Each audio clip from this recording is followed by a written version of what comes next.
Good morning students, myself Badi Alekhya, Assistant Professor, AIML Department, RMD Engineering College.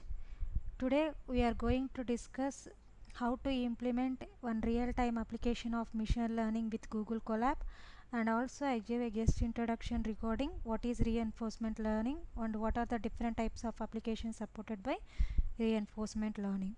So let us proceed with the session. So when you are going to implement any real-time application of machine learning algorithm, so here I am using one tool, Google Colab. So you have to just type Google Colab in your Google page, search engine, in Google search engine, and it will be moved to this particular page. In this particular page it will be supporting number of packages, and it will be supporting what type of data sets you have to consider. In fact, we can easily import the data set from different authorized websites also from the Google, in the Google Colab. So first is a page, first page is displayed when you are opening Google Colab, and if you want to type the code, you can type your own code, or if you want to import, you can import, or if you copy from your drive to the Colab, you can copy. So different types of options are available here. So first, before going to process, we have different types of steps in machine learning algorithms. So to import the data from the local drive, or if you want to import or upload anything now, you have to type like this: from google.colab you can import the files and you can upload the files. For example, if I want to choose the data set from my local system, or if I want to choose my data set from Kaggle or GitHub, anything from anywhere, if you want to done, you can choose that particular file. So mostly we can choose our data sets for classification, for regression, for all these type of data sets will be followed by this the extension of .csv, sorry, .csv, so comma separated values. So we here I list out some of the packages which will be useful when we are going to implement machine learning algorithms. You should be aware of that. If you want to implement any machine learning algorithm in the real-time environment, you should be aware of that those packages. So just note it down students. We have different types of packages. NumPy package, the full form of NumPy is numerical Python, and pandas, Python for data science. Pandas you can use, and then scikit-learn we can use, and then matplotlib for this data visualization. If you want to represent the data in the form of graphs, which is very easy and understandable to the user interface, we can also use the data sets, sorry, that packages. You should be aware of that, what are pandas, what is numpy, what is scikit-learn, and what is matplotlib. If you want initially start any machine learning algorithm, or if you want to practice any application, or if you want to implement any analysis, you should be aware of that 5 packages. So in the steps of machine learning process, in the previous sessions we discussed that we have to check whether the null values are present in the given data set or not. How you are going to check that null values are present in the given data set or not? Is null is a function supported by the Python. You have to check whether the under diabetes, in this example I consider diabetes dataset. Under that I check that whether the under the database whether any null values are present. It has to display that null values now. You have to mention like this. See, import numpy as numerical Python. So we have to find out that if there is df is not, nan is not in, we are replacing the null values with nan. So then only we can avoid that we can extract the special features in the data without any missing values. Then only the output predicted will be in the form of, it will be in very accurate manner. So, and the most important is, if you observe the previous steps, first we have to import the data, and then we have to check whether the null values are present in the data, and remove that null values by using some special symbol nan. After that we have to, the main step, we have to split the data into two formats. One is trained and another one is test. So in the previous session we discussed that we have two types of data. One is training data and one is test data. Training data is nothing but the data which is used to train the mission. Test data is nothing but after training the mission by using the training data, we can simple words I will tell now. If your training data is, you can tell to the mission what is the input and what is the output generated for the specific input. But under the test data, hundreds and hundreds of data already you trained in the trained data by using specific inputs and outputs.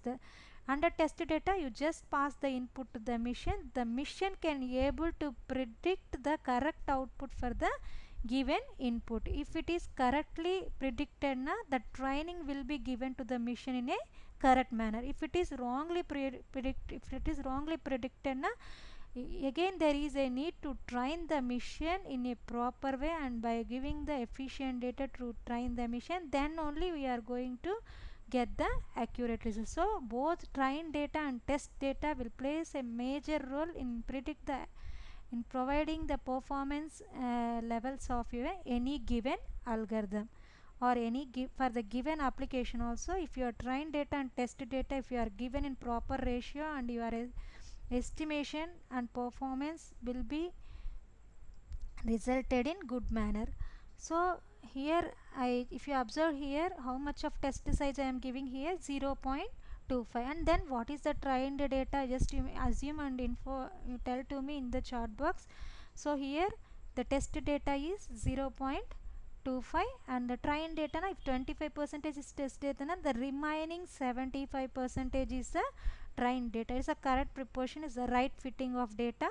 And here I apply random forest. We studied that we have different type of classification algorithm and regression algorithm. Under that I am considering random forest classifiers. For accuracy, for every algorithm we have different parameters.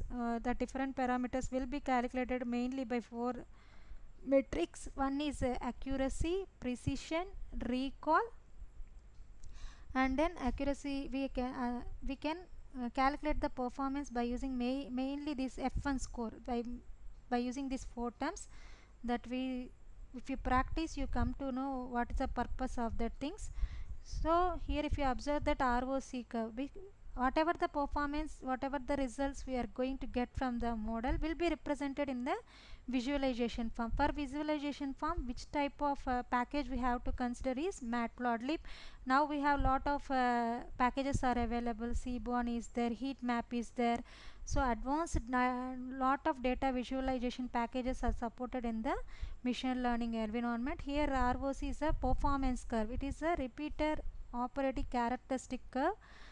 Receiver operating characteristics curve will represent in the form of true positive rates and false positive rates. These two terminologies will decide that how the what's the model will give accuracy, how your model will use performance level will be represented by these two labels, true positive rate and false positive rates.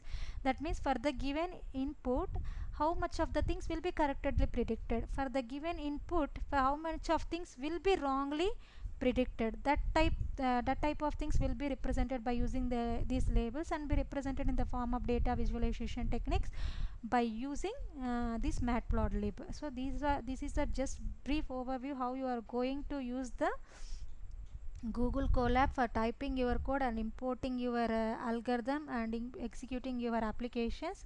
So I think so it will be useful, and just give a brief idea how to type your code and how to run the code in Google. Their side one button is there, it's helpful bit to run your probability code, and it will be giving the outputs on the below of your code, whatever the things you are executed. I am expecting that you people try today and executed the code what I mentioned. Take any type of database what you like and what you want to execute and see the performance. Let us try and enjoy with the Colab. So this is just a representation what I data considered as diabetes as CSV. So like this output will be displayed. So see, the two labels are measured, the false positive rate and the true positive rates. These will be represented. So this is a overview of how the algorithms will be implemented under Google Labs. As earlier we discussed that in this session I am going to just give the overview of reinforcement learning. So we studied that in the previous sessions we studied that what is supervised learning and supervised learning. Now we are going to discuss reinforcement learning. So it's a reward based learning. So in small age, by when we are learning the cycle, we will fall down and again we will learn. Like that the machine will do mistakes and learn by itself for doing some actions and getting some rewards. That type of learning we call it as reinforcement machine learning. So lot of applications, so lot of the things are autonomous now, self driveless cars, that type of applications we are using reinforcement machine learning. There is no involvement of any human intervention and do the actions based on the rewards. That type of learning we call it as reinforcement. These are all some of the applications of reinforcement learnings: robotics, chemistry, finance section, in controlling of industries, business, and game playing. So all you people hear that now robots also plays against the humans and wins in the matches. In manufacturing, for automatically observing the manufacturing industry, some autonomous already told now, driverless cars and all, they are implementing reinforcement learning. So thank you students, that's all for the today's session.